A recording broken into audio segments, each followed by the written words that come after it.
Good morning everyone. आइए start करते हैं अपने लेक्चर के साथ। बिजनेस कम्युनिकेशन का हमारा जो टॉपिक चल रहा था दैट इज MIS बोले तो मैनेजमेंट इंफॉर्मेशन सिस्टम। MIS की हम बात कर रहे थे, तो MIS का एक बेस डेफिनेशन हम लोगों ने अपने लास्ट लेक्चर में कर लिया था। आज जो करना है वो क्या है, structure of management information system. इसके स्ट्रक्चर की बात करेंगे, किस तरीके से बना होता है। तो जो इसका स्ट्रक्चर है ना वो डिपेंड करता है किसके ऊपर, हमारे मैनेजमेंट के स्ट्रक्चर के ऊपर। सो मैनेजमेंट का स्ट्रक्चर कैसे काम करता है, मैनेजमेंट का स्ट्रक्चर कैसे डिवाइड होता है, 3 लेवल पे डिवाइड होता है। एक है हमारा स्ट्रेटेजिक लेवल, दूसरा है हमारा टेक्टिक लेवल और तीसरा क्या है हमारा ऑपरेशनल लेवल। स्ट्रेटेजिक मतलब जो स्ट्रेटेजीज फॉर्मुलेट करता है, यानी कि वो टॉप लेवल की बात है, जो ऊपर बैठे बैठे पॉलिसीज बनाते रहते हैं। उसके बाद आता है टेक्टिकल, जो टेक्निक यानी कि हैंडल करता है, उन सब चीज़ों को टैकल करता है। तो वो एनवायरनमेंट क्या है, टेक्निकल, यानी कि टॉप लेवल ने क्या बनाई, पॉलिसीज बनाई। उस पॉलिसीज को कैसे कैसे एग्जीक्यूट कराना है, ये काम होता है मिडिल लेवल का। ठीक है जी। अब मिडिल लेवल के नीचे भी मैनेजर्स होते हैं। इन्होंने क्या बनाए तो इन्होंने भी रूल्स रेगुलेशंस, इन्होंने भी पॉलिसीज बनाई, लेकिन इन्होंने पॉलिसीज कैसे बनाई, टॉप लेवल के बनाए हुए रूल्स को कैसे सबसे कंप्लाई करवाना है, कैसे सबसे फॉलो करवाना है। फिर इन्होंने अपने रूल्स बना दिए, इन्होंने अपने रूल्स बनाकर दे दिए ऑपरेशनल को। ऑपरेशनल क्या होता है, हर एक टीम का एक मैनेजर होता है, सुना है वर्ड मैनेजर। सो मैनेजर आता है हमारे एग्जीक्यूटिव लेवल पे। वो एग्जीक्यूटिव लेवल का मैनेजर क्या करता है, वो अपने मिडिल लेवल मैनेजर से ऑर्डर्स लेता है और उसको फॉलो कराता है। फिर नीचे एग्जीक्यूटिव लेवल के बिल्कुल नीचे होती है हमारी वर्कमैन, लेबर या ऐसे अदर एम्प्लॉयज़ जो कि हमारे मैनेजमेंट के अंदर नहीं आते। कैसे काम करता है, नॉर्मल एम्प्लॉयज़ हुए, एम्प्लॉयज़ के ऊपर कोई मैनेजर होता है, मैनेजर के ऊपर सुपरवाइजर होते हैं या अदर टीम्स होती हैं, उसको बोला जाता है क्या, एग्जीक्यूटिव टीम। एग्जीक्यूटिव के ऊपर होते हैं नॉर्मल हमारे बोर्ड ऑफ डायरेक्टर्स। वो बोर्ड ऑफ डायरेक्टर्स क्या काम करते हैं, वो बैठे बैठे पॉलिसीज बनाते हैं, क्या काम कराना है और कैसे करवाना है। ठीक है, क्या करवाना है कैसे करवाना है, वो काम हो गया किसका, टॉप लेवल का। ठीक है जी। अब लोगों से कैसे काम लेना है, ये टेक्निक बनाएगा कौन, technical level, operation middle level. उसके बाद जो नीचे वाले लोग हैं जिनको ऑर्डर देना है कि भाई तुम्हारी जिम्मेदारी है, ये काम हो जाना चाहिए, वो हो गया हमारा लोअर लेवल। सो लोअर लेवल का काम क्या है, उस चीज़ को एग्जीक्यूट करवा देगा, सिंपली ऑर्डर लेगा और अपने लोगों को देगा कि भैया ये काम तुम्हें करना है। वो काम किसका हो गया, ऑपरेशनल लेवल का, यानी कि जो ऑपरेशंस के लिए बाध्य है, ऑपरेशंस करवाने के लिए। स्टार्ट करेंगे अपने पहले लेवल के साथ। सो पहला लेवल क्या है हमारे पास, टॉप लेवल या फिर strategic level management. Strategic management क्या बोलती है और उनकी इन्फॉर्मेशन रिक्वायरमेंट क्या है। Top management is defined as a management of positions which are concern with the overall task of the designing, directing, managing the organisation in an integrated manner. Integrated manner होता है मतलब सब चीज़ को इकट्ठा साथ में लेकर चलना। इंटीग्रेटेड का वैसे मतलब होता है गुथा हुआ, तो जितने भी काम हैं वो सारे के सारे आपको साथ लेकर चलने हैं। ऐसा तो नहीं कि ए काम करने के लिए बी का लॉस कर दो या बी का काम करने के लिए ए का लॉस कर दो ना। हमें हार्मोनाइज तरीके से काम करना है, परफेक्ट तरीके से काम करना है। तो इन काम को करने के लिए हमें क्या देना होगा, हमें पॉलिसीज बनानी होगी। सो वैसे जो ओवरऑल टास्क निभाते हैं, डिज़ाइन करते हैं पॉलिसीज को, they are responsible for interacting with representative of external environment such as financial institution, political figures, importance of the clients of the organization। अब इनका काम क्या होता है, ये मीटिंगें करते रहते हैं सारा दिन। अब मीटिंगें किससे करेंगे, या तो एक्सटर्नल एनवायरनमेंट के लोगों से, यानी कि किसी गवर्नमेंट के डिपार्टमेंट में जाकर मीटिंग करके आनी है, किसी क्लाइंट प्लेस पर जाकर मीटिंग करके आनी है, किसी पॉलिटिकल पार्टी से, जो बड़े बड़े हमारे बिजनेसमैन हैं, किससे टाई अप करना है, तो कौन मीटिंग करेंगे, ये करेंगे बोर्ड ऑफ डायरेक्टर्स। सो जो बोर्ड ऑफ डायरेक्टर्स है इनका काम क्या होता है, मीट करना, इंटरेक्ट करना। इंटरेक्ट मतलब वार्तालाप करना, बातचीत करना एक दूसरे से, किस चीज़ के लिए, एक्सटर्नल एनवायरनमेंट से, जैसे कि हमारे फाइनेंशियल इंस्टीट्यूशन हो गए, पॉलिटिकल फिगर्स, किसी नेतागण से मिलके आना है, तो उसके लिए आप लोअर लेवल को तो नहीं भेज सकते, उसके लिए तो शार्प माइंडेड बंदा चाहिए होता है जो पॉलिसीज बनाता है, यानी कि मेन ऑनर टाइप का बंदा चाहिए होता है। तो वो सारे काम कौन करती है, हमारी टॉप लेवल मैनेजमेंट। इसको स्ट्रेटेजिक इसलिए बोला जाता है, काम इसका क्या है, स्ट्रेटेजीज को फॉर्मुलेट करना, स्ट्रेटेजीज को बनाना। क्या बोलता है, the structure of the top level normally consist of chairman and members of the board of director. कौन कौन होता है इसमें, एक तो चेयरमैन होता है, एक क्या होता है, बोर्ड ऑफ डायरेक्टर्स। चेयरमैन कौन होता है, जो चेयर पर बैठा हो, की मीटिंग में तो सारी चेयर पर बैठेंगे। सो चेयरमैन वो बंदा होता है जिसके पास पावर ऑफ द चेयर होती है। पावर ऑफ द चेयर का मतलब है, अगर सारे शोर मचा रहे हैं, हल्ला गुल्ला कर रहे हैं या फिर नॉइज क्रिएट कर रहे हैं, बदतमीजी कर रहे हैं मीटिंग में, तो उस चेयरमैन की इतनी पावर है कि किसी मेंबर को निकाल सकते हैं। यानी कि मेंबर को कंट्रोल करना, कैसे काम होगा, क्या काम होगा, पूरा निर्देशक, कंट्रोलिंग पावर होती है इसके पास किसी भी मीटिंग की। सो उस पर्सन को क्या बोला जाता है? Chairman, chair of the person या person of the chair.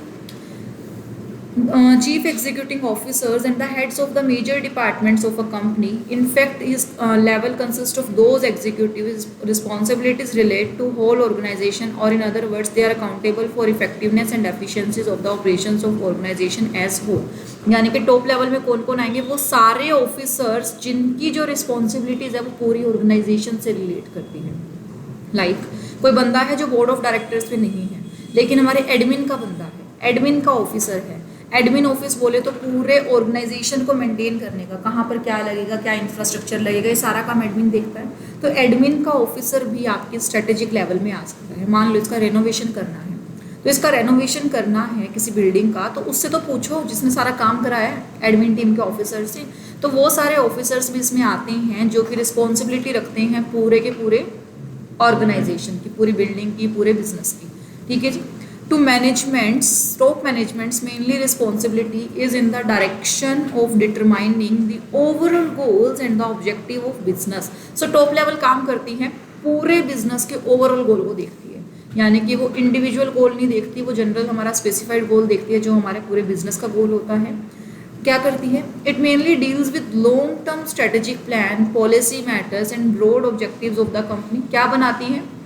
Long term strategic plan, लंबे लंबे प्लान्स बनाएगी ताकि हम अपने बिजनेस के ऑब्जेक्टिव्स को फुलफिल कर सकें।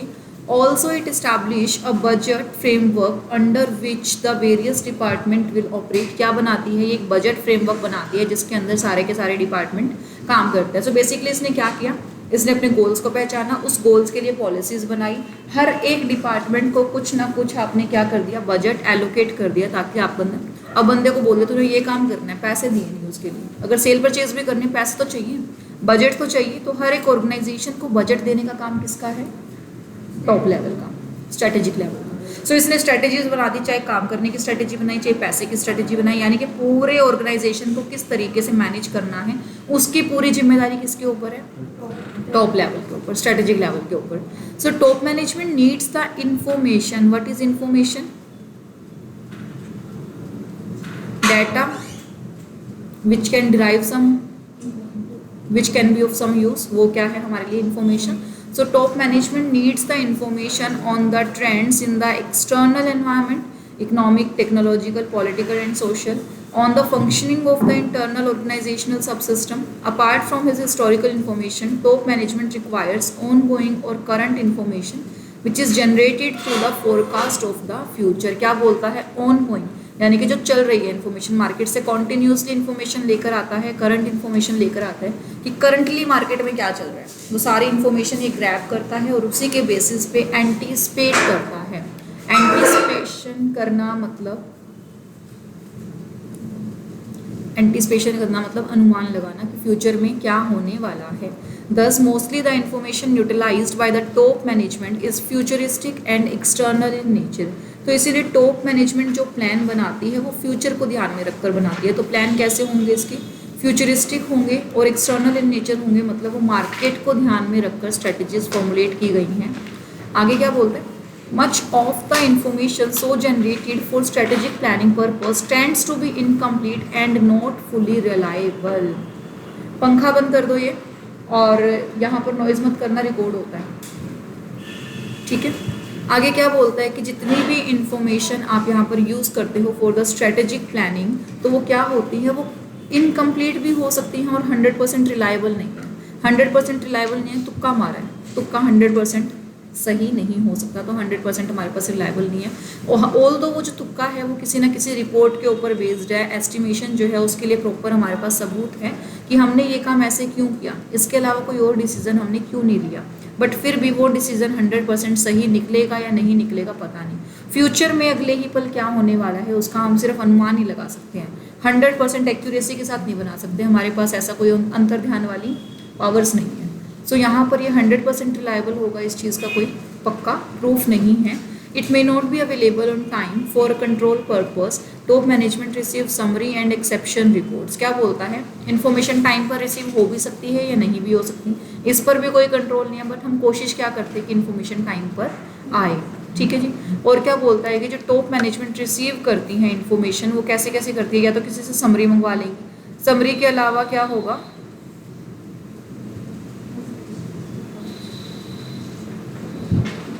समरी या फिर एक्सेप्शन रिपोर्ट्स, यानी कि पूरे के पूरे प्रोजेक्ट की जो आपने काम किया है उसकी समरी बना लो, या फिर एक्सेप्शन की कोई काम क्यों नहीं किया है या किस लिए नहीं करना चाहिए था, क्यों एक्सेप्ट किया है उस चीज़ को, वो सारी रिपोर्ट बना सकते हो। आगे क्या होता है, for example on production, sale, cash, profit and so on from the middle management, the distinct between strategic planning information requirement and the tactical information requirement is not always clear because both system of somehow the common information। क्या बोलता है कि generally अभी हमने ये तो पढ़ लिया कि जो टॉप लेवल है उसको क्या चाहिए, इन्फॉर्मेशन चाहिए, क्यों चाहिएगी, ताकि वो कुछ काम कर सके, पॉलिसीज बना सके। अब बोलते हैं कि जो इन्फॉर्मेशन मिडल लेवल यूज़ करती है वही इन्फॉर्मेशन टॉप लेवल भी यूज़ करती है, दोनों सेम इन्फॉर्मेशन के ऊपर काम करती है, सेम पॉलिसीज एक तो फॉर्मुलेट करता है, दूसरा उसको आगे किस तरीके से करवाना है उस चीज़ को आगे चेंज करता है, अपने अकॉर्डिंगली मॉडिफाई करता है। तो थोड़ा सा यहाँ पर क्लियर नहीं है इन दोनों के बीच में कि सेम इन्फॉर्मेशन यूज़ करके अलग अलग पॉलिसीज, अलग अलग रूल्स या फिर अलग अलग तरीके कैसे डिज़ाइन कर सकते हैं। बट हमारे पास बिल्कुल क्लियर है अपना पॉइंट ऑफ व्यू। टेक्टिकल क्या करेगा, टेक्टिकल कौन सा होगा, मिडल लेवल। स्ट्रेटेजिक क्या करेगा, पॉलिसीज बनाएगा। टेक्टिकल क्या करेगा, उनका कैसे कैसे मतलब यानी कि एग्जीक्यूटिव लेवल को कैसे कैसे बताना है, कितनी पॉलिसीज एक बार में बतानी है और कितना ही एक बार में एग्जीक्यूट करवाना है, यानी कि उस लॉन्ग टर्म गोल को वो अपने हिसाब से शॉर्ट टर्म में बाइफरकेट करेगा। सो आ जाओ मिडल लेवल मैनेजमेंट के अंदर and their information need. Middle level management is defined as a group of management position which tend to overlap the top and the supervisory management level in the hierarchy. अब क्या काम करेगा, hierarchy कैसे होती है, सबसे पहले लोअर, लोअर के ऊपर मिडल, मिडल के ऊपर टॉप, टॉप ने अपना काम दिया किसको, मिडल के लिए। अब ये जो मिडल है वो लोअर के लिए तो टॉप ही है, अब यहाँ पर एक काम करेगा लोअर लेवल के लिए टॉप लेवल का काम करेगा, यानी कि उनको चीज़ें पास ऑन करेगा और एक तरह से मीडिएटर का काम करेगा between the top level and the lower level. Mediator ही है तो मीडिएटर की तरह काम करेगा between the top level and the lower level. So middle management consists of head of functional departments and chief of technical staff and service unit। तो इसके अंदर क्या होगा, हर एक डिपार्टमेंट का हेड होगा। जैसे कि जब आप कॉलेजेस जाते थे, अगर जाओगे तो क्या होगा, हर एक डिपार्टमेंट के हेड होते हैं, head of the commerce, head of the arts, head of the science. फिर उसके अलावा हर एक क्लास में अपने अपने टीचर्स होते हैं, यानी कि यूनिट बेस्ड भी अपने मैनेजर्स होते हैं। तो क्या होगा, हमारे पास हर एक डिपार्टमेंट का एक हेड होगा, जैसे कि हमारा परचेजिंग टीम का एक हेड हो गया, सेल्स टीम का एक हेड हो गया, फाइनेंस टीम का एक हेड हो गया, तो उन हेड्स को बोला जाएगा मिडल मैनेजमेंट में। So therefore middle management includes such people as the manager of sales, the manager of purchase, the manager finance manager, manager of personnel, personnel को HR manager भी बोल सकते हैं, etc. Middle management may be used as administrative management in the sense that is responsible for the elaboration, classification and operationals।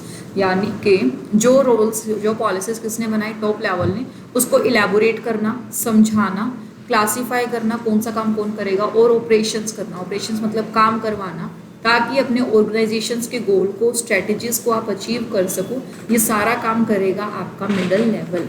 So middle level क्या है, top level के कामों को दूसरों से करवाता है। So middle management is concerned with the task of formulating pragmatic operating policies and procedures for the guidance of supervising management system। pragmatic operating policies क्या होता है, काम करने के तरीके ढूंढना, ऐसी पॉलिसीज बनाता है कि सामने वाले से कैसे काम कराना है।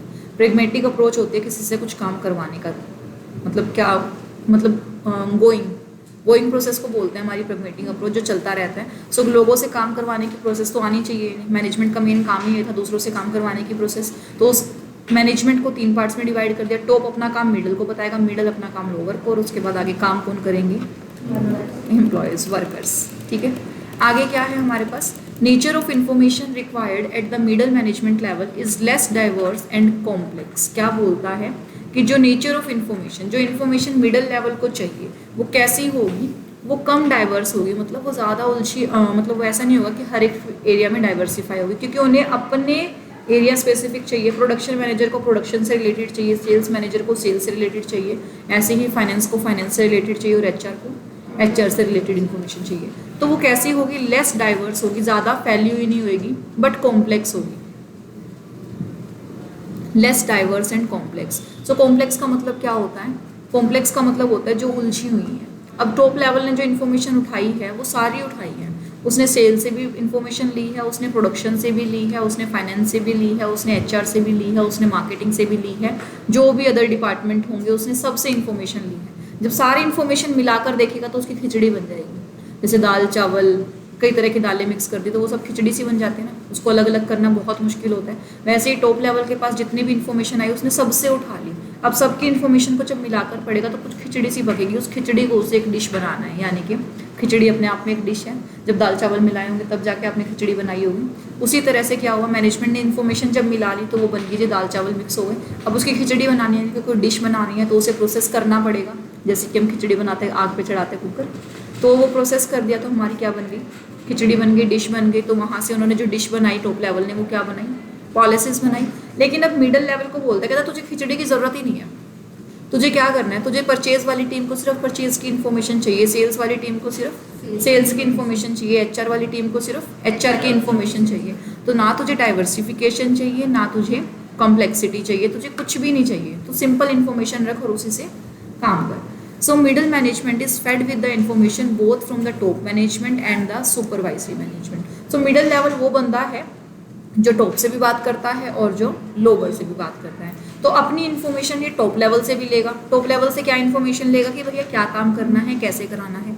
सुपरवाइजरी लेवल से उनकी रिपोर्टिंग्स लेगा, तो जब उनकी रिपोर्टिंग लेगा तो वो भी इन्फॉर्मेशन है, तो दोनों से इन्फॉर्मेशन लेता है। Much of their information use by the middle management is internal in nature.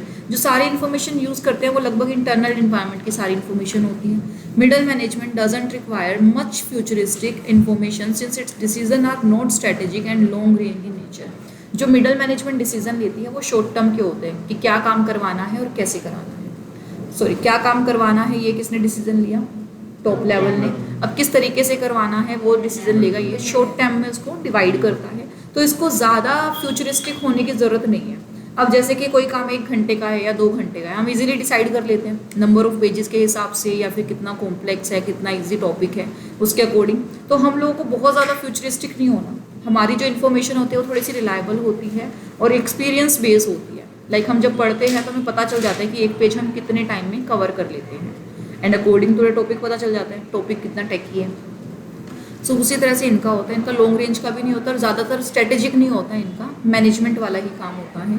For example, the information needs of sales manager are corporate sale goals, target, strategies, policies for operationalizing them. अब एक sales manager को क्या पता चलना चाहिए, इस साल का उसका टारगेट क्या है, क्या प्रोडक्ट उसको बेचना है और किस पॉलिसी के साथ बेचना है। इतना पता चल गया उसको तो सब कुछ पता चल गया। और कौन से एरिया में जाकर उसको बेचना, अगर एरिया बटे हुए हैं तो। He also needs information on sale potential and trends in the different market segments, geographical technologies, competitive condition and so on. Further, he needs information on weekly sales, turnover from the different zone and for different products, customer complaints, delay in dispatches, finished goods inventory position and the like for the purpose of control. अब इसने क्या बोला, पहले तो इसको information मिल गई काम कैसे करना है, ठीक है। उसके बाद काम करने के बाद अगर उसने गलती की है, यानी कि टॉप लेवल से उनको क्या इन्फॉर्मेशन मिली, क्या गोल्स है, कैसे कैसे आपको अचीव करने हैं, टॉप लेवल ने बता दिया। लोअर लेवल से क्या मिली कि सर हम जब मार्केट में गए थे, अपने अपने जोन के अंदर गए थे, अपने अपने एरिया में गए थे, तो क्या क्या कंप्लेंट्स हमें आई, क्या क्या हमें दिक्कतों का सामना हुआ। तो टॉप लेवल ने अपनी बात बता दी, लोअर लेवल ने अपनी बता दी। अब मिडल मैन बैठा है इसका सोल्यूशन निकालने के लिए। सो इधर क्या करेगा, technical information system are design to generate variety of reports including summary report, exceptional reports and ad hoc reports. अभी अपनी अपनी रिपोर्ट्स निकालेगा, कैसे कैसे क्या रिपोर्टिंग्स होंगी। ये रिपोर्ट्स किसको देगा, अपने से ऊपर वाले को, टॉप लेवल को। जब भी रिपोर्ट की बात आएगी, रिपोर्टिंग दी जाती है अपने से ऊपर वाले लेवल को और ऑर्डर्स दिए जाते हैं अपने से नीचे वाले लेवल। आगे आ जाओ। आगे क्या है हमारे पास, सुपरवाइजरी लेवल। सुपरवाइजरी लेवल को ऑपरेशनल, यानी कि जो एक्चुअल में काम करता है। ऊपर वाले बंदे तो जो ऑर्डर देते हैं, ये वाला बंदा कौन सा, जो एक्चुअल में काम करता है या फिर अपने लोगों से काम करवाता है। एंड देयर इन्फॉर्मेशन नीड्स, क्या बोलता है इसमें, supervisory management is defined as a team of management position at the base of hierarchy. Base मतलब सबसे लोअर पे आता है। It consists of officers, office managers, superintendents, foremen, and the supervisor who directed responsibilities for instructing and supervising the efforts of rank, file, clerical, blue collar employees and workers। यानी कि जो हमारे पास office में ऐसे officers आते हैं जो management में नहीं है, ठीक है, जैसे क्लर्क हो गए, अकाउंटेंट हो गए, वो लोग हो गए, या फिर जो बिल्कुल ही लेबर हो गए। अब उनसे काम कराने के लिए उनके ऊपर एक सुपरवाइजर छोड़ दिया जाता है कि देखो भी सारा काम ढंग से हो रहा है या नहीं हो रहा। तो वो जो सुपरवाइजर आएगा बंदा, वो सुपरवाइजर आएंगे आपके किसके अंदर, लोअर लेवल एम्प्लॉयज़ के अंदर। तो उनका मेन काम क्या है, उनका मेन काम क्या है, उनके ऊपर नज़र बना कर रखना, उनको इंस्ट्रक्ट करना कि कैसे काम करना है और क्या काम करना है। So supervisory management is also called operational management in the sense that it is concerned with implementing operational plans, policies, procedure for purpose of conversion of input into the output. So इनका basic concern क्या है, ये मेरा raw material है, इसको process करना है और इसको आउटपुट में कन्वर्ट करना है। यानी कि जो भी उनका काम है, जो भी उनका प्रोसेस है, तो वो मेनली डील करते हैं प्लान्स, पॉलिसीज, प्रोसीजर जो directly related with inputs into the outputs, यानी कि अपने मैन्युफैक्चरिंग प्रोसेस में जो भी आपका काइंड ऑफ बिजनेस है। ठीक है, आगे क्या है, at the end of supervisory level managers are responsible for routine and day to day decision. इनके कितने शॉर्ट टर्म होते हैं कि हर दिन बदलते रहते हैं अकॉर्डिंग टू द सिचुएशन। आज एम्प्लॉयज़ कम आए हैं, आज एम्प्लॉयज़ ज़्यादा आए हैं, आज उस एरिया में लाइट है नहीं है, वहाँ पर मशीनरी ब्रेक डाउन है। तो इन सब चीज़ों को वो मैनेज करते हैं, डे टू डे ऑपरेशंस को मैनेज करते हैं। Activities of the organisation which do not require much judgement and discretion. यहाँ पर बहुत ज़्यादा ऐसे टॉप लेवल का काम नहीं होता, टॉप लेवल नहीं, टॉप ही बोला मैंने, टॉप लेवल का काम नहीं होता कि मतलब आपको क्या करना है, आपको बहुत ज़्यादा दिमाग लगाना है, बहुत ज़्यादा दिमाग लगाने की यहाँ पर ज़रूरत नहीं होती। The function and the process of the supervisory management are standardized as far as possible. The perspective of the supervisory management is generally short range and insular. It functions in a relatively closed environment. इसका क्या होता है, जो भी काम करता है इसका और भी छोटे टर्म के लिए बनता है प्लान से, यानी कि डे टू डे बनता है, बिल्कुल ही वेरी वेरी शॉर्ट पीरियड के लिए बनता है और ये क्लोज एनवायरनमेंट में काम करता है, यानी कि इसके ऊपर ज़्यादा मार्केट का इफेक्ट नहीं आता। ओपन एनवायरनमेंट मतलब जो मार्केट से भी प्रेशर लेता है वो है हमारे पास टॉप लेवल, थोड़ा थोड़ा मिडल लेवल भी है, क्योंकि जो मिडल लेवल मार्केट से काम कराती है, यानी कि इन लोगों को जो दिक्कतें आ रही होंगी उसको सॉल्यूशन कौन देगा, मिडल लेवल। सॉल्यूशन नहीं देगा तो उनकी एक रिपोर्टिंग तैयार करेगा, उस रिपोर्टिंग के ऊपर सॉल्यूशन मांगेगा किससे, टॉप लेवल से। तो इस तरह से हमारा जो डिपार्टमेंट है बटा होता है, 3 लेवल्स होते हैं हमारे पास। ठीक है जी, आगे क्या बोलता है, supervisory management mostly needs information on operational aspect of the function of activity units. In fact, generates information, for example, on purchase and sales, production, use of inputs at the operating level. कैसे कैसे inputs को use करना है आपको direct कर दिया गएगा कि जैसे इस मटेरियल को इस तरह से मशीन में डालना है, तो आपने क्या किया, सामने वाले को डायरेक्ट किया, इस तरह से प्रोसेस होगा, तो आप उसको क्या कर रहे हो, छोटी छोटी चीज़ें बता रहे हो, यानी कि एक्चुअल में काम हो रहा है यहाँ। It also receives information from the middle management level on the operational plans and programs. The nature of information is routine and structure. It tends to be reliable and relatively complete. ये क्या होता है, reliable भी होता है और ये complete भी होता है. There is a little element of complexity of uncertainty level in the information. यानी कि यहाँ पर बहुत ही कम ऐसा एलिमेंट प्रेजेंट होगा जो अनसर्टेन होगा, क्योंकि मेनली जो काम है वो पहले से सुबह से ही अपना प्लान डिसाइडेड होता है कि आज का आपका टारगेट ये है, आज का टास्क ये है, आपको ये काम कवर अप करना ही करना है।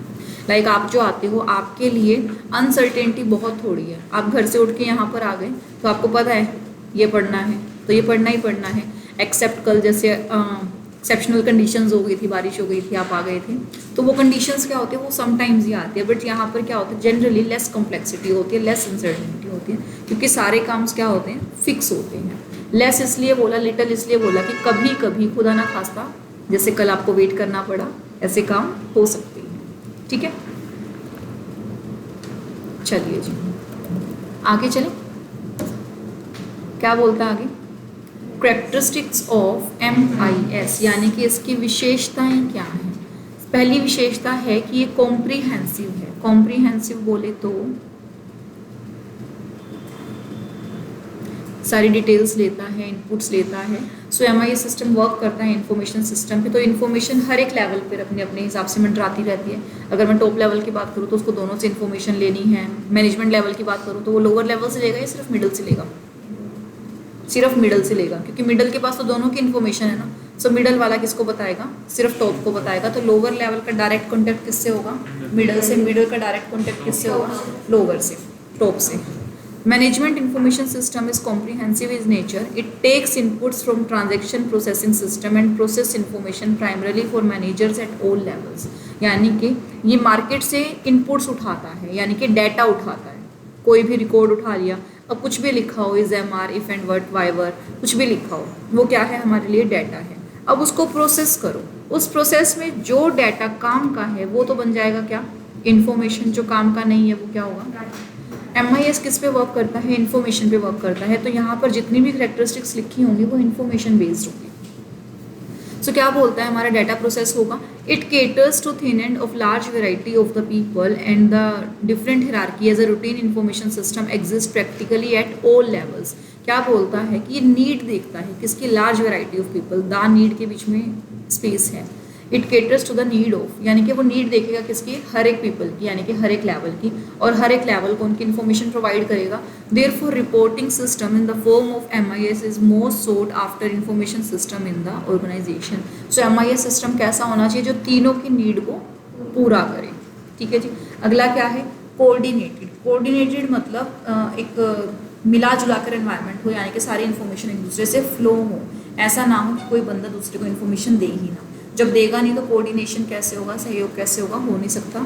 सो MIS is should be centrally coordinated to ensure that information is passed back forth among the sub system as needed to ensure the information system operates efficiently. यानी कि इन्फॉर्मेशन कैसी होनी चाहिए आपकी, सेंट्रली कंट्रोल्ड होनी चाहिए, ताकि वो चेक कर सके कि जो इन्फॉर्मेशन मैंने आपको दी है क्या आपने आगे पास ऑन की है या नहीं, यानी कि क्रॉस वेरिफिकेशन सिस्टम वहाँ पर होना चाहिए, कोऑर्डिनेशन प्रॉपर होना चाहिए।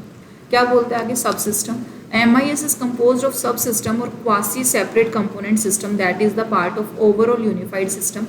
Each of this system shares the goal of the management information system and the organization.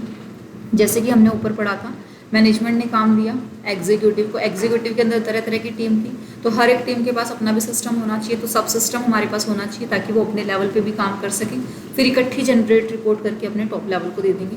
तो क्या बोलता है कि हमारे पास एक क्वासी सेपरेट सिस्टम होना चाहिए जो कि पार्ट होगा किसका, ओवरऑल सिस्टम का। ओवरऑल सिस्टम मतलब हर एक बंदे ने अपना काम कर लिया, उसके बाद इन्फॉर्मेशन जनरेट करी, इन्फॉर्मेशन कहाँ डाल दी, सेंट्रल सिस्टम में, ओवरऑल सिस्टम में। Each of these systems share the goals of the management information system of the organization. Some of the systems serve just one activity or level into the organization, while others serve multiple levels or multiple activities. The overall structure of the multiple system should be carefully established as a part of long-range system planning. क्या बोलते हैं कि ज़रूरी थोड़ी ना एक ही काम कर रहे होंगे आप एक ऑर्गेनाइजेशन में, अलग अलग काम भी कर सकते हो। तो आपको कोई ऐसा सिस्टम जनरेट करना है जो आप इन सब काम को कंबाइन भी कर सको, यानी कि यूनिफाइड स्ट्रक्चर भी बना सको और हर एक पर्टिकुलर लेवल का अलग अलग सिस्टम भी बना सको, यानी कि सिस्टम और सब सिस्टम दोनों होने चाहिए हमारे पास। आगे क्या बोलता है, इंटीग्रेशन। अब उसको बांट दिया टुकड़ों में, सब सिस्टम बना दिया, इंटीग्रेट भी तो करना है, इकट्ठा भी तो करना है उसे। So MIS is rationally integrated so as to become more influent. Subsystem are integrated so that the activities of each are interrelated with those of the others. यानी कि हर डिपार्टमेंट अपनी इन्फॉर्मेशन जनरेट करेगा और उसको कंबाइन किया जाएगा ताकि हम एक इकट्ठी इन्फॉर्मेशन ले पाएँ। So this integration is accomplished primarily by passing data between this system. Computer programs, files can be designed to facilitate data flows among the system and manual procedures are also used to accomplish this integration. अब ये integration दो तरीके से हो सकती है। एक तो आपने सिस्टम ऐसा बनाया हुआ है कि ऑटोमेटिकली सिस्टम ही कंपाइल कर देता है, यानी कि सिस्टम ही सारी इन्फॉर्मेशन इकट्ठी कर देता है, या फिर आप मैनुअली कर लो, पहले एक फाइल, फिर दूसरी फाइल, फिर तीसरी फाइल, फिर चौथी फाइल। आप मैनुअली भी कर सकते हो और आप एक इंटीग्रेटेड सिस्टम भी जनरेट कर सकते हो, यानी कि टेक्निकली ऐसा सिस्टम बना सकते हो जो सारी इन्फॉर्मेशन को कंबाइन करके आपको बता दें। आगे क्या बोलते हैं, while integration makes information processing more efficient by reducing both intermediate processing and the incidence of the independent generation of the same data by multiple departments. An even more important benefit is that it provides more timely, complete and relevant information. Senior manager particularly benefit from the integrated system because they need cross-functional information. ठीक है जी। यहाँ पे क्या बोलता है कि हम लोगों को इंटीग्रेटेड इन्फॉर्मेशन क्यों चाहिए, ताकि हमारे पास सारी खोज खबर हो, कोई गलती ना करे, कोई सोए ना। ये सारी इन्फॉर्मेशन हमें कैसे पता चलेगी, जब हमारी सबके ऊपर नज़र रहेगी। ठीक है जी। आगे क्या है, transformation of the data into the information. अब हर एक लेवल ने अपनी रिपोर्ट जनरेट कर दी, वो क्या है हमारे लिए, वो भी डाटा है, क्योंकि जब उसको कोई पढ़ेगा और उसे वो यूज़फुल लगेगा तब वो इन्फॉर्मेशन बनेगी।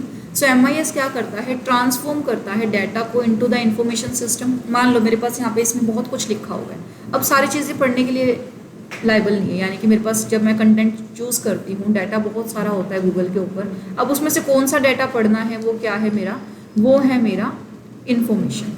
जैसे कि मैंने यहाँ पर करंट अफेयर्स की बुक निकाली, तो करंट अफेयर्स क्या है मेरी, इंफॉर्मेशन।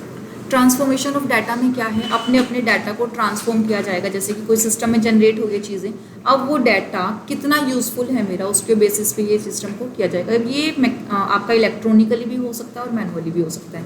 इलेक्ट्रॉनिकली में क्या होगा, आपको कंप्यूटर को कमांड देनी पड़ेगी कि मुझे ये डाटा चाहिए, तो जिन जिन चीज़ों में वो डाटा होगा, जैसे सर्च कमांड आप करते हो, कभी किया है, कंट्रोल F सर्च लगाया, तो सर्च में क्या होता है, जो डाटा आपको चाहिए होता है वो इन्फॉर्मेशन निकल जाती है आपकी, उसको एक्सट्रैक्ट कर लो, वो आपके लिए इन्फॉर्मेशन हो गई। यानी कि जो इररेलेवेंट चीज़ें हैं वो क्या हो गया आपका डाटा, और जो उसमें से काम की चीज़ है वो क्या हो गई आपकी इन्फॉर्मेशन। सो MIS सिस्टम क्या करता है, डाटा को इन्फॉर्मेशन के अंदर कन्वर्ट करता है। आगे क्या है, इनहेंस प्रोडक्टिविटी। प्रोडक्टिविटी का मतलब जब आपके पास टाइम मैनर में सारी इन्फॉर्मेशन होगी, सब कुछ होगा, आपके बिजनेस के पास इन्फॉर्मेशन टाइमली मिल जाएगी, तो आप राजा बन जाओगे। कल वाला एग्जाम्पल, अब राजा बन जाओगे तो सारा का सारा काम बढ़िया तरीके से कर दोगे टाइम पे, पेपर से पहले पता चल गया क्वेश्चन पेपर, फटाफट रट के चले जाओगे, प्रोडक्टिविटी इनहेंस हो जाएगी। ऐसे ही अगर टाइमली इन्फॉर्मेशन मिल जाए तो क्या होगा, आप इफ़िशिएंटली काम कर सकते हो, अपनी प्रॉब्लम्स को दूर कर सकते हो, एंटिसिपेट कर सकते हो अपनी प्रॉब्लम्स को। तो timely information will reduce the problems and increase your efficiency level. ठीक है, आगे क्या है, confirms to manager style and characteristics. और क्या होता है कि जो हमारी मैनेजमेंट किस तरीके से काम कर रही है, जब हम कम्युनिकेट करते हैं ना, तो एक दूसरे को अपने अपने तरीके पता चलते हैं कि आपको कैसे काम करना है और कैसे काम नहीं करना, वो इन्फॉर्मेशन कैसे लेगा, कैसे कैसे रिपोर्ट जाएंगी आपसे, ओरल टेस्ट होंगे, आपके रिटन टेस्ट होंगे, ये इन्फॉर्मेशन आपको पता चल जाएगा कि हमारा किस स्टाइल से काम होने वाला है। तो जब सिस्टम में इन्फॉर्मेशन फ्लो करती है ना, तो आपको एक दूसरे के बारे में पता चलता है, मैनेजर का क्या स्टाइल है, उनका क्या टेस्ट है, क्या प्रेफरेंस है, किस तरीके से वो काम करवाएंगे, किस तरीके से काम करवाना उन्हें पसंद होता है, या फिर तीनों लेवल पे दिक्कत आएगी। लोअर को पता है कि मिडिल को किस तरीके से काम करना है, मिडिल को पता है कि टॉप को किस तरीके से काम करना है। और पता क्यों है, क्योंकि इन्फॉर्मेशन फ्लो होती है। आगे क्या है, रेलिवेंट इन्फॉर्मेशन। सो रेलिवेंट इन्फॉर्मेशन जो हमने पीछे पढ़ा था कि डाटा को जब कन्वर्ट करेंगे किस में, इन्फॉर्मेशन में, तो चीज़ें क्या आएंगी हमारे पास, रेलिवेंट आएंगी, और अननेसेसरी चीज़ें ऑटोमेटिकली पीछे छूट जाएंगी। तो जब रेलिवेंट इन्फॉर्मेशन होगी तो हमारा टाइम सेव होगा, टाइम सेव होगा तो हम लोग सिर्फ उसी चीज़ पे फोकस करेंगे जिस चीज़ पर फोकस करने वाली चीज़ें हैं। और क्या होगा, प्लस हम लोगों का फोकस ज़्यादा रहेगा उन चीज़ों पे। ठीक है जी, क्योंकि जो इनइफेक्टिव चीज़ें थी उस पर तो टाइम लगाने की ज़रूरत ही नहीं है। आगे क्या बोलते हैं, यूजेस एस्टैब्लिश्ड क्वालिटी क्राइटेरिया। इसमें क्या बोलता है, management information system must be design to require tolerance of timeliness, relevance and accuracy of information. यानी कि किस क्वालिटी का टाइम चाहिए, स्टैंडर्ड फिक्स करने के काम आता है। आपको पता है कि एक काम कितनी देर में हो जाता है, इन्फॉर्मेशन हो गई मेरे लिए। मान लो मैंने अपनी फैक्ट्री के लिए इन्फॉर्मेशन निकालनी है, एक प्रोडक्ट बनाना है, अगर ये प्रोडक्ट कितने घंटे में तैयार होता है तो मैं टाइम बाउंड लगा सकती हूँ, क्वालिटी मैनेज कर सकती हूँ कि भाई ये काम है ना इतनी देर का ही और इतनी देर में होना चाहिए, इस क्वालिटी का बनना चाहिए तो इस क्वालिटी का बनना ही चाहिए। ये कब फ़ायदा, कब पॉसिबल है ये चीज़ें, कब मैं स्टैंडर्ड इस्टेब्लिश कर सकती हूँ, जब मुझे इन्फॉर्मेशन हो, पता हो मार्केट में बाकी चीज़ें कैसे हो रही हैं। सो हमें हेल्प करता है अपनी क्वालिटी को इस्टेब्लिश करने की। प्लस एक दूसरे से जब बातचीत करते हैं तो दूसरों की इच्छाएँ पता चलती है। जैसे कि आपने बोला कि आप इसे ओवरव्यू दे दो, लाइन टू लाइन ना पढ़ाओ वरना हम सो जाएंगे, तो ये क्या था, ये फीडबैक था। आपने फीडबैक बताया, अगर वो फीडबैक मुझे अच्छा लगता है या मुझे लगता है कि इस पर वर्क करने की ज़रूरत है, तो हमारी क्या इंक्रीज़ होंगी, एफिशिएंसी इंक्रीज़ होंगी, इफेक्टिव चीज़ें होंगी। सो फीडबैक ज़रूरी होता है ताकि हम अपनी प्रॉब्लम्स को या फिर अपने आउटकम्स को या अपने बैरियर्स को कवर कर सकें। ठीक है जी। उसके बाद है फ्लेक्सिबिलिटी। MIS कैसा होना चाहिए, स्ट्रोंग ऐसा बस जो उसने कह दिया सो कह दिया, या फिर वो फ्लेक्सिबल होना चाहिए, मतलब कंट्रोवर्सीज आती हैं आपके पास या फीडबैक आते हैं, उन चीज़ को रिकॉग्नाइज करें। ऐसा थोड़ा ना रिजिड सिस्टम तो चलना ही नहीं चाहिए, फ्लेक्सिबल होना चाहिए, यानी कि टाइम टू टाइम जिससे मॉडिफाई किया जा सके। अगर कोई नई टेक्निक आई है मार्केट में तो नई टेक्निक को ऑप्ट किया जा सके। ऐसा नहीं जो इसमें लिखा है मैं तो वही करूँगा, बाकी कुछ भी नहीं फ़र्क पड़ता, तो वैसा नहीं होना चाहिए। आगे क्या बोलता है, मॉड्यूलैरिटी। मॉड्यूलैरिटी मतलब आपके जो नए नए तरीके आ रहे हैं, यानी कि ट्रेंडिंग जो चल रही है चीज़ें, उसके अकॉर्डिंग आपको एक्सेप्ट करना चाहिए। तो MIS should be composed of many modules और sub system rather than be designed as one and only one for few large system. यानी कि जितना ज़रूरत हो उसके अकॉर्डिंग अपने आप को चेंज करता रहे, जितने सब सिस्टम्स बनाने की ज़रूरत हो। मॉड्यूलर मतलब जो आज का मॉडर्न ज़माना चलता है उस अकॉर्डिंग मूव करता रहे। ठीक है। आगे क्या बोलता है, सिलेक्टिव शेयरिंग ऑफ डाटा।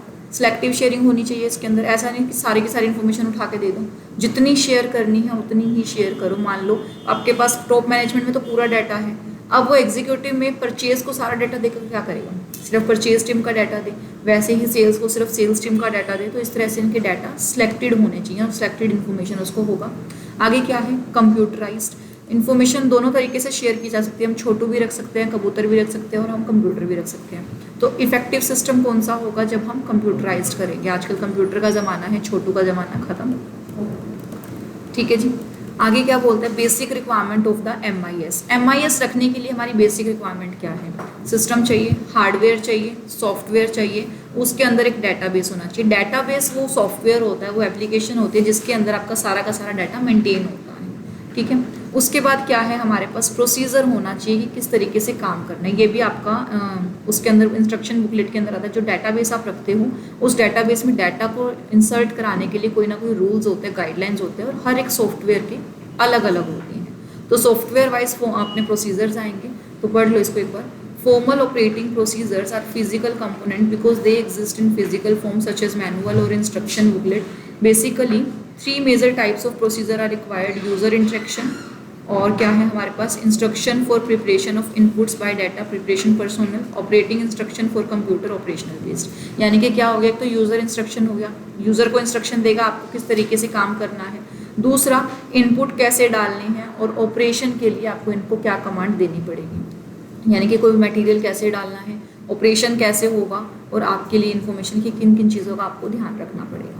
ठीक है। आगे क्या है हमारे पास, ऑपरेशंस पर्सोनल। ऑपरेशन पर्सोनल्स मतलब जो इस काम करेंगे, जो पर्सोनल मतलब होता है व्यक्ति या फिर वो जो बंदे जो हमें काम करने के लिए चाहिए। सो ऑपरेशन पर्सोनल क्या बोलते हैं कि जो कंप्यूटर को ऑपरेट करेंगे। अब सिस्टम तो आपने बना लिया, कंप्यूटर रख लिया, सॉफ्टवेयर डलवा लिया, उसको काम करने वाला भी तो बंदा चाहिए। सो ये 5 एलिमेंट हमें चाहिए अगर हमें MIS सिस्टम चाहिए। तो क्या क्या चाहिए, हार्डवेयर चाहिए, सॉफ्टवेयर, डाटाबेस, प्रोसीजर, काम करना आना चाहिए और काम करने वाला बंदा भी चाहिए। ऐसा तो नहीं सब कुछ रख लिया और काम करने वाला बंदा ही नहीं है। ठीक है जी। आगे आ जाओ। आगे क्या है हमारे पास, MIS की लिमिटेशंस होती हैं। लिमिटेशंस क्या है MIS की, जो इन्फॉर्मेशन डालोगे, जो डाटा डालोगे वही आउटपुट मतलब वही प्रोसेस होएगा, यानी कि अपने आप से कोई इन्फॉर्मेशन नहीं बनाता ये। So it based on the quality of the inputs and the process, यानी कि जिसने उसको प्रोसेस किया है या जो आप क्वालिटी की इन्फॉर्मेशन उसको दोगे उसी के बेस पे वर्क करेगा। तो आपकी इन्फॉर्मेशन अच्छी है या बुरी, that will be depending on the input. So input अच्छा तो इन्फॉर्मेशन अच्छी, इनपुट बुरा तो इन्फॉर्मेशन बुरी। तो इसका एक बेस हो गया इनपुट, तो इसके लिए लिमिटेशन भी है। सेकंड क्या बोलता है, MIS is not a substitute for effective management. MIS कोई सब्सटीट्यूट नहीं है। MIS का काम क्या है, आपको इन्फॉर्मेशन देना, इन्फॉर्मेशन लेना, इन्फॉर्मेशन टाइमली मैनर में लेना, ये सारा काम तो आपके लिए ही है। तो ये मैनेजमेंट को रिप्लेस नहीं करता बल्कि मैनेजमेंट को कॉम्प्लीमेंट करता है, तो ये सब्सटीट्यूट नहीं है। तीसरा क्या बोलता है, MIS may not have requisite flexibility to quickly update itself with the changing needs of time, especially in the fast changing and complex environment। अब ये तो एक सिस्टम है, खुद को नहीं चेंज कर सकता, यानी कि उतना भी फ्लेक्सिबल नहीं है। इसको चेंज करने के लिए इसे किसी की हेल्प चाहिए, मैनेजर्स की हेल्प चाहिए। नेक्स्ट क्या बोलते हैं, MIS cannot provide tailor made information packages suitable for the purpose of every type of decision made by executive, यानी कि ये अपने आप से कोई इन्फॉर्मेशन नहीं बनाएगा, इस इन्फॉर्मेशन को आपको एक्सट्रैक्ट करना पड़ेगा। ये एक बेस देगा आपको कि यहाँ पर डाटा रखा है, तुम निकाल लो, लेकिन उसको निकालना भी तुम्हें आना चाहिए। तो ऐसा तो नहीं है कि आपने इसमें डाटा डाला, जादू मंत्र है, कोई आपको शक्ल देखते ही आपको आपका डाटा निकाल कर दे देगा, तो आपको अपना डाटा निकालना पड़ेगा। आगे क्या बोलते हैं, MIS takes into accounts mainly quantitative factors. अब इसके अंदर ज़्यादातर नहीं नंबरों के साथ खेलता है, क्योंकि कोई भी डाटा होता है उसके फिगर्स होते हैं बड़े सारे, लास्ट में आपको फिगर्स ही चाहिए होता है। So takes into account mainly quantitative factor, thus it ignores non quantitative factors, यानी कि जो चीज़ें ऐसी होती हैं लाइक ऑनेस्टी, ऑनेस्ट एम्प्लॉय, अब इसको सिर्फ फील किया जा सकता है, क्वांटिटी में बांटा नहीं जा सकता। तो जो सिस्टम होगा कंप्यूटर सिस्टम, ये सिर्फ क्वांटिटी पे खेलेगा, क्वांटिटेटिव फैक्टर्स को रिकॉग्नाइज कर सकता है, अनक्वांटिटेटिव नॉन क्वांटिटेटिव फैक्टर को रिकॉग्नाइज नहीं कर सकता। फॉर एग्जांपल मैंने यहाँ पर डाटा बनाया हुआ है, मैंने यहाँ पे सब बच्चों के नंबर लिखे हुए हैं, कौन कितना है। अब मैं अगर सिस्टम से बोलूँगी कि कौन बच्चा अच्छा है, तो ये किसकी इन्फॉर्मेशन निकाल के देगा, जिसके नंबर सबसे ज़्यादा आए होंगे, फर्स्ट आया होगा। तो इसने क्या देखा, इसने सिर्फ क्वांटिटी पे खेला। अगर मुझे पर्सनली देखना होता कि कौन बच्चा अच्छा है, तो मैं सब चीज़ें चेक करती। जो बच्चा बोलने में अच्छा है, बिहेवियर में अच्छा होगा, थोड़ा सा विनम्र होगा, उसको बोलूँगी मैं कि ये बंदा अच्छा है, ये बच्चा अच्छा है। तो क्या होगा यहाँ पर, ये नॉन क्वांटिटेटिव फैक्टर्स, यानी कि आपके मोराल क्या है, आपका एटीट्यूड कैसा है, आपका बिहेवियर कैसा है, आप कैसे हो, उस चीज़ को कॉन्फ़िगर नहीं करेगा तो डिसीजन हमेशा एक्यूरेट हो, ये ज़रूरी नहीं है। आगे क्या है आपका, MIS is less useful for making non programmed decision making. जिसकी प्रोग्रामिंग नहीं हो रखी होगी तो उसको डिसीजन मेकिंग मुश्किल हो जाएगा। Such type of decision is not of routine type, क्योंकि वो कभी कभी होते हैं, सिचुएशन बेस्ड होते हैं। अचानक से कुछ नया हो गया तो उसका कोई प्रोग्रामिंग तो उसमें डाल नहीं रखा था, तो उसके लिए तो आपको ह्यूमन बीइंग की ही ज़रूरत रहेगी, तो उसके लिए MIS आपका वर्क नहीं कर सकता। अगला क्या बोलता है, effectiveness of MIS is reduced in the organisation where the culture is to hold information and not to share with. MIS तो क्या करता है, तभी काम करेगा जब इन्फॉर्मेशन फ्लो करेगी, वरना सिस्टम रखे रहो क्या फ़ायदा है, कोई फ़ायदा नहीं है। जब इन्फॉर्मेशन मूव ही नहीं करनी तो सिस्टम रख के क्या फ़ायदा, फेंक दो इसको, बेकार है। आगे क्या बोलते हैं, MIS effectiveness decreases due to frequent changes in top management organisational structure. अब MIS एक सिस्टम है, ये खुद काम नहीं कर सकता, इससे काम करवाना पड़ेगा। अगर आपका ह्यूमन रिसोर्स बार बार चेंज हो रहा है तो सिस्टम के अंदर गड़बड़ी होगी, क्योंकि पहले बंदे किसी और तरीके से काम करते थे, अगले बंदे किसी और तरीके से काम करेंगे, तो MIS सिस्टम वहाँ पर अपनी एफिशिएंसी खो सकता है। अगर आप किसी ऐसे ऑफिस में जाओगे, ऐसे ऑर्गेनाइजेशन में जाओगे जहाँ का वर्क फोर्स बड़ी जल्दी क्या होता रहता है, चेंज होता रहता है, वहाँ का सिस्टम आपको कुछ भी मैनेज नहीं मिलेगा। किसी ने अपने हिसाब से लिख रखा होगा, किसी ने अपने हिसाब से, किसी ने अपने हिसाब से, तो हर चीज़ें मिसमैनेज मिलेंगी, तो वहाँ पर MIS सिस्टम बेकार हो जाएगा। MIS कुछ नहीं है, MIS ऐसा है, मेरा सिस्टम है, मेरे हाथ में है, तो इसका डाटा सारा तो मैं अपने तरीके से मैनेज करती हूँ। अब ये सिस्टम मेरे हाथ से छूट के मान लो पीयूष के हाथ में चला जाएगा, इसका सिस्टम में डाटा रखने का तरीका कुछ और होगा। अब पीयूष के हाथ से आपके हाथ में चला जाएगा तो पूरे इन्फॉर्मेशन सिस्टम की, मान लो मैंने एक सिस्टम बनाया हुआ था कि मैंने स्टडी का एक फोल्डर बनाया हुआ है, स्टडी के अंदर CA वाले बच्चे, CS वाले बच्चे, फिर सब्जेक्ट वाइज फोल्डर बनाया हुआ है, तो ये मेरा क्या है, प्रॉपर सिस्टम है। और वही सिस्टम में सबके हाथ में दे दूँ तो बिगड़ जाएगा। आप कोई फाइल कहीं सेव करोगे, आप कहीं सेव करोगे, आप कहीं सेव करो, क्योंकि आपको नहीं पता, आप अपने हिसाब से काम करोगे। मैंने अपने हिसाब से काम किया था, तो जैसे जहाँ जहाँ पर अपनी मैनेजमेंट चेंज होती रहेगी वहाँ वहाँ पर आपका MIS क्या होगा, खराब हो जाएगा। लिमिटेशन है इसके ऊपर ये। और इसी के साथ आपका चैप्टर खत्म, बिजनेस कम्युनिकेशन बुक खत्म होने वाली है। अब धड़ाधड़ टेस्ट देना स्टार्ट कर दो, इसे लाइन टू लाइन पढ़ लो। थर्ड रहता है कॉम्प्रीहेंशन बेस्ड, उसके बाद आपका 7th अभी चल रहा है, 8th थोड़ा सा रहता होगा आपका, या काफ़ी रहता है, थोड़ा सा ही रहता है, तो मतलब जल्दी खत्म होने वाला है। 7th होपफुली आज खत्म हो जाएगा, 8th भी 1-2 दिन में खत्म हो जाएगा, तो पूरी बुक खत्म होने वाली है बेसिकली। सो अब इस लेक्चर के अंदर आपके होंगे धड़ाधड़ टेस्ट, ठीक है। चलिए, थैंक यू।